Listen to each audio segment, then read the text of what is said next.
नमस्कार दोस्तों, आप सभी दोस्तों का एक बार पुनः स्वागत है आरपीएफ रूल 1987 से रिलेटेड ऑब्जेक्टिव क्वेश्चन के पार्ट 9 पर। चलते हैं दोस्तों प्रश्नों की तरफ। और दोस्तों, यदि आप हमारे चैनल पर नए होंगे तो हमारे चैनल को ज़रूर सब्सक्राइब कर लीजिए और अपने दोस्तों में भी शेयर करें। प्रश्न संख्या 1 है, आरपीएफ नियम 1987 के अध्याय 12 के नियम द्वारा रंगरूट प्रशिक्षार्थी जो रंगरूट होते हैं, अर्थात जो एज ए ट्रेनिंग पीरियड्स में होते हैं, उनके लिए यहाँ बताया गया है कि रंगरूट प्रशिक्षार्थी शासित होंगे या नहीं, किस नियम में उल्लेखित है? अध्याय 12 के नियम से। अध्याय 12 में क्या नियम है? जो भी अध्याय 12 में नियम मेंशन किए गए उस नियम से। तो अध्याय 12 में पनिशमेंट के बारे में बताया गया है, जैसे 148 में है 0.2.3 बड़े दंड छोटे दंड। तो उसमें बताया गया है कि ये सब चीज़ें लागू होंगी कि नहीं रंगरूट प्रशिक्षार्थी। तो ये कहाँ मेंशन किया गया है?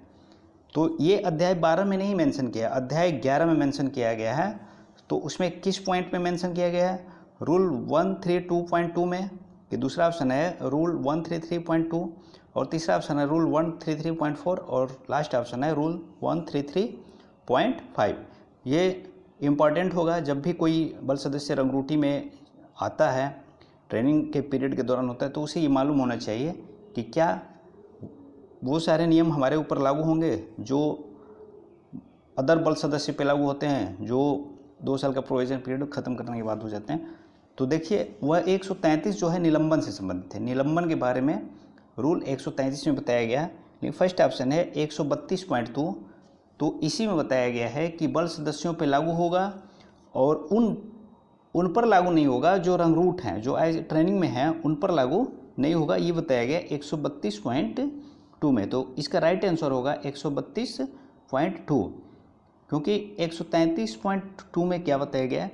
133.2 में बताया गया है कि 133.2 में ये 133.2 तो है ही नहीं, 133.2 नहीं है, क्योंकि 133 में 133.1 ही है, 2 नहीं है, 4 नहीं है, 5 नहीं है।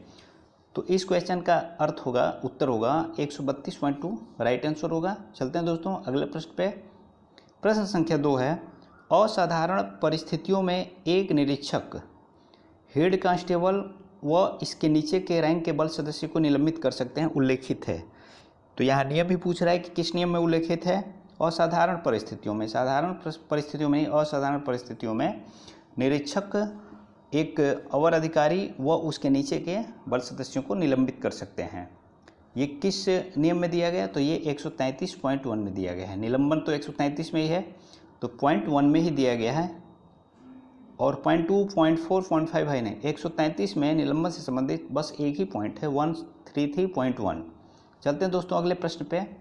दोस्तों, इससे रिलेटेड, रूल से रिलेटेड, अदरवाइज लॉ से रिलेटेड जो भी क्वेश्चन का पार्ट हमने बनाया है, आप हमारे प्लेलिस्ट पे जाएं, चैनल को सब्सक्राइब करें, हमारे प्लेलिस्ट पे जाएं और प्लेलिस्ट में सारे वीडियो के शीर्षक, एक शीर्षक में प्लेलिस्ट नेम के नाम से समावेश किया गया है, आप उसे देख सकते हैं, या डिस्क्रिप्शन बॉक्स में जाएं, सारे प्लेलिस्ट के लिंक हमने डिस्क्रिप्शन बॉक्स में दे दिए हैं। तो दोस्तों तीसरा प्रश्न है, किसी भी बल सदस्य, यहाँ को मिसप्रिंट हो गया, किसी भी बल सदस्य को कोई अधिकार नहीं होगा कि वह अपने निलंबन के दौरान स्वेच्छा सेवानिवृत्ति ले सके। यदि जैसे मान लीजिए कि कोई बल सदस्य निलंबित किया जाता है, तो ये सोचे कि हम निलंबित हो गए हैं तो हम सेवानिवृत्ति ले लें, तो ऐसा वो नहीं कर सकता, उसे यह अधिकार नहीं होगा कि वो रिटायरमेंट अपना ले लें।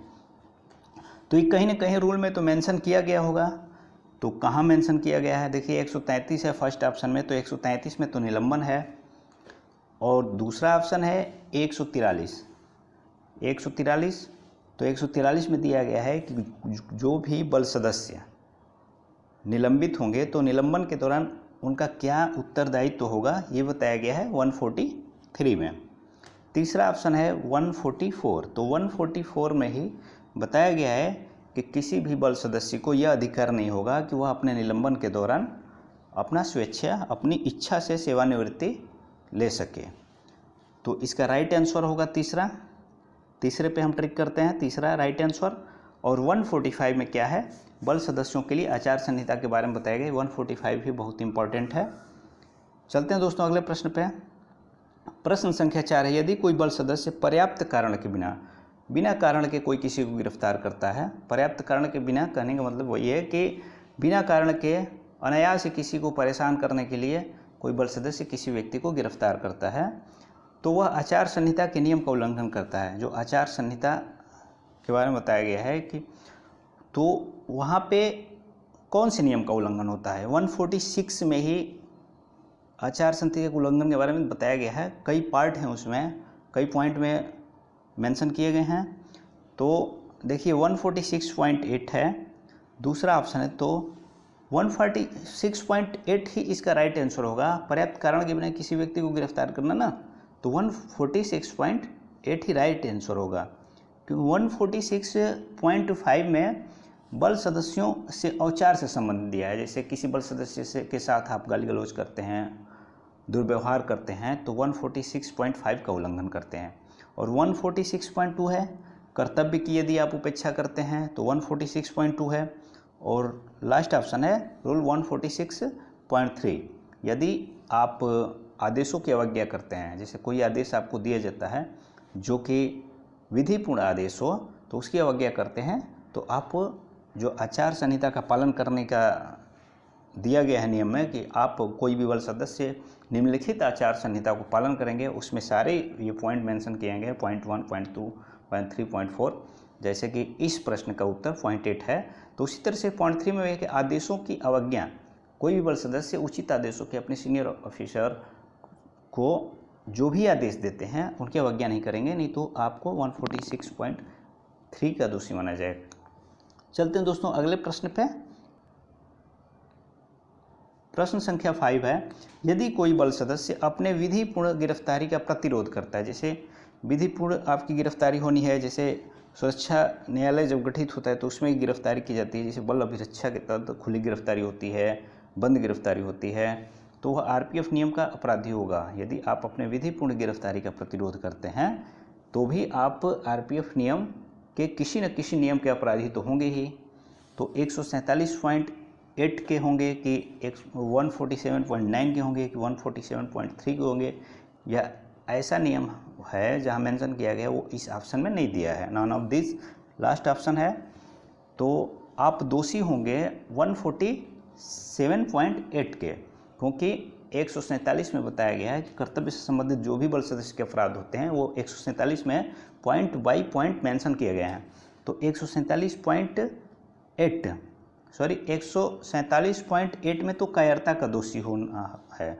पॉइंट 8 ये इम्पोर्टेंट है, 147.8 कायरता का दोषी होना होगा। तो कायरता का दोषी होना 147.8 है, तो इस प्रश्न का उत्तर 147.8 नहीं होगा। चलते हैं अगले प्रश्न, अगले ऑप्शन पे 147.9, तो यही आंसर सही होगा, क्योंकि कायरता का दोषी होना ये 147.8 है और 147.9 में है कि अपने विधिपूर्ण गिरफ्तारी का प्रतिरोध करते हैं तो आप अपराधी होंगे। तो इसका सही आंसर होगा 147.9, ये वाला राइट आंसर होगा 147.9। और 147.3 में क्या मेंशन किया गया है, 147.3 में दिया गया कि वरिष्ठ अधिकारी के विधिपूर्ण आदेश की अवज्ञा करते हैं, जैसे 146.3 में भी था, वही अपराध होगा 147.3 में, उसे अपराध के लिए अपराध बताकर उसे किया गया। चलते हैं दोस्तों अगले प्रश्न पे, प्रश्न संख्या 6। प्रश्न संख्या 6 है, दिग्दंड किस प्रकार का दंड है, what kind of punishment is दिग्दंड। मेजर पनिशमेंट है, माइनर पनिशमेंट है, पेटी पनिशमेंट है, अदर माइनर पनिशमेंट। तो मेजर बड़ा दंड, छोटा दंड, पेटी पनिशमेंट छोटे मोटे दंड, और अदर माइनर पनिशमेंट मीन्स अन्य छोटे दंड। तो इसका सही उत्तर होगा पेटी पनिशमेंट। दिग्दंड किस प्रकार का दंड है, पेटी पनिशमेंट, अर्थात छोटे मोटे दंड। चलते हैं दोस्तों अगले प्रश्न पे। प्रश्न संख्या 7वां है, सुरक्षा न्यायालय। ये इंपॉर्टेंट है, सुरक्षा न्यायालय और जांच न्यायालय को बखूबी आप लोग रूल में जितने पॉइंट दिए गए हैं सारे पॉइंटों को जरूर रीड कर लीजिएगा। ये संभव नहीं है कि लाइन बाय लाइन सभी लाइन को उठाकर उसका ऑब्जेक्टिव बना लीजिए, हम इम्पॉर्टेंट को कवर कर लेते हैं। तो सुरक्षा न्यायालय की शक्तियाँ आरपीएफ नियम में हैं, तो शक्तियाँ किस में हैं, तो 165 में, 166 में, 168 में है कि 69 में किस में दिया है सुरक्षा न्यायालय की शक्तियाँ। तो देखिए दोस्तों 165 में तो प्रतिनियुक्ति पर जो बल सदस्य आते हैं उनके बारे में उपबंध बताए गए हैं 165 में। तो 165 तो 165 नहीं होगा। जो सदस्य जैसे बल सदस्य कोई भी बल सदस्य हमारे विभाग में प्रतिनियुक्ति पे आते हैं तो उनके ऊपर क्या नियम लागू होंगे, उनके ऊपर निलंबन की प्रक्रिया, दंड की प्रक्रिया किस प्रकार चलेगी, ये सारे उपबंध 165 में बताए गए हैं।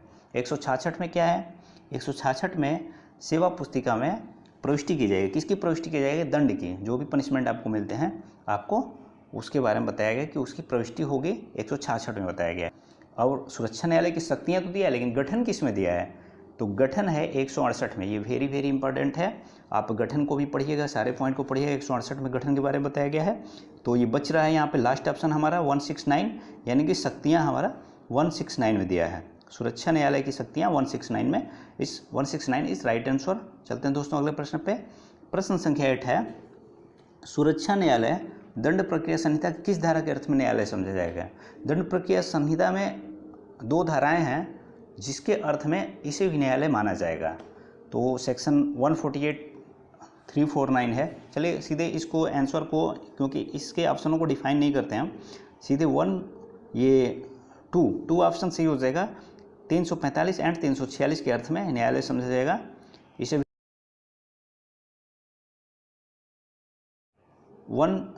345 एंड 346 के अर्थ में न्यायालय समझा जाएगा। दोस्तों चलते हैं अगले प्रश्न पे। प्रश्न संख्या 9 है, आरपीएफ नियम 175 में क्या उल्लेखित है। ये इंपॉर्टेंट है, बल अभिरक्षा के बारे में बताया जाता है। तो लास्ट ऑप्शन इसका सही होगा, फोर्स कस्टडी, जिसे बल अभिरक्षा कहते हैं। तो 175 में उल्लेखित है बल अभिरक्षा। बल अभिरक्षा क्या होता है, बल अभिरक्षा का मतलब ये है कि कभी भी सुरक्षा न्यायालय गठित होता है तो उस समय किसी के ऊपर जांच बैठी होती है, सुरक्षा न्यायालय का गठन होता है, उसकी सुनवाई सुरक्षा न्यायालय में की जाती है। तो कभी कभी सुरक्षा आयुक्त जो है खुली गिरफ्तारी या बंद गिरफ्तारी का आदेश करते हैं बल सदस्य के। तो उसमें खुली गिरफ्तारी हो या बंद गिरफ्तारी, इसके 2 भाग होते हैं बल अभिरक्षा के। तो ये मेंशन किया गया है 175 में।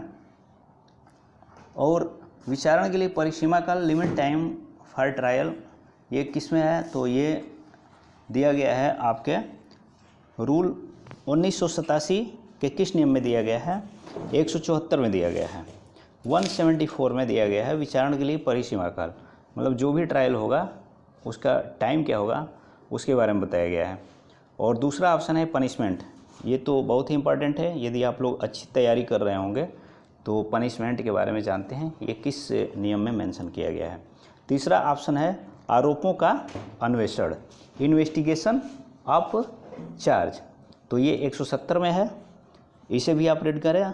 आरोपों का जो भी अन्वेषण होगा वो किस प्रकार किया जाएगा, 170 में है। दोस्तों चलते हैं अंतिम प्रश्न पे। अंतिम प्रश्न पे जाने से पहले आप लोगों को एक बार और याद दिलाना चाहते हैं कि हमारे जितने भी वीडियो पार्ट बने हुए हैं सारे इंपॉर्टेंट बेस पे हैं।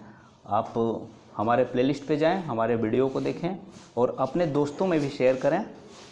और अगर चैनल को सब्सक्राइब नहीं किए हैं तो हमारे चैनल को ज़रूर सब्सक्राइब करिए। चलते हैं दोस्तों लास्ट प्रश्न पे, प्रश्न संख्या 10। 10वां प्रश्न है, निलंबन आदेश के विरुद्ध यदि मान लीजिए कोई बल सदस्य निलंबित कर दिया जाता है तो वो ये सोचता है कि हमें गलत निलंबित किया गया है, हम निलंबन के पात्र नहीं हैं और वह अपील करना चाहता है, तो ये भी तो किसी न किसी नियम में मेंशन किया गया होगा कि हम किसे अपील करेंगे अन्यथा अपील नहीं करेंगे। तो इन सब चीज़ों को भी जानना ज़रूरी है। चूँकि आप एग्ज़ाम में बैठ रहे हैं तो भी आपको जानना बहुत ही ज़रूरी है। तो निलंबन आदेश के विरुद्ध कोई बल सदस्य किसे अपील कर सकेगा, आरपीएफ नियम में उल्लेखित है। तो 211 में इसका राइट आंसर होगा, वो 211 में उल्लेखित है। 211 को पॉइंट बाय पॉइंट आप रीड करिएगा कि आप किसे अपील करेंगे। कोई बल सदस्य यदि निलंबित हो जाता है तो वह किसे अपील करेगा। तो एक सीधा सा फंडा जान जाइए कि जो प्रशासनिक अधिकारी आपको निलंबित कर सकता है तो आप अपील, जो प्रशासनिक अधिकारी आपको निलंबित कर रहा है तो वह प्रशासनिक अधिकारी जिस अधिकारी के अधीन कार्यरत है तो ठीक उसके ऊपर वाले अधिकारी, अर्थात मतलब कि जो निलंबित कर रहा है उसके ऊपर जो भी अधिकारी हैं तो उसे आप अपील कर सकते हैं। जैसे सपोज दैट यदि आपको सीनियर कमांडेंट आपको निलंबित करते हैं तो आप डीआईजी को या आईजी महोदय को आप अपील कर सकते हैं। और देखते हैं इसमें दूसरा ऑप्शन है 170। तो नियम 170 भी कुछ न कुछ कहता होगा। तो नियम 170 आरोपों का अन्वेषण के बारे में बताता है, ये हमने पिछले ही प्रश्न में कवर किया था। और तीसरा ऑप्शन है 208। तो 208 है वारंट के बारे में बताता है। 209 क्या है? तो 209 में बताया गया पदच्युति का दंड, जिससे पदच्युति के दंड के बारे में बताया जाता है। तो ये 209 में है। अब यहीं पे ये वीडियो समाप्त होता है दोस्तों। Thanks for watching my video. मिलेंगे जल्द ही नेक्स्ट पार्ट पे। नेक्स्ट पार्ट हमारा 10 होगा। तब तक के लिए नमस्कार।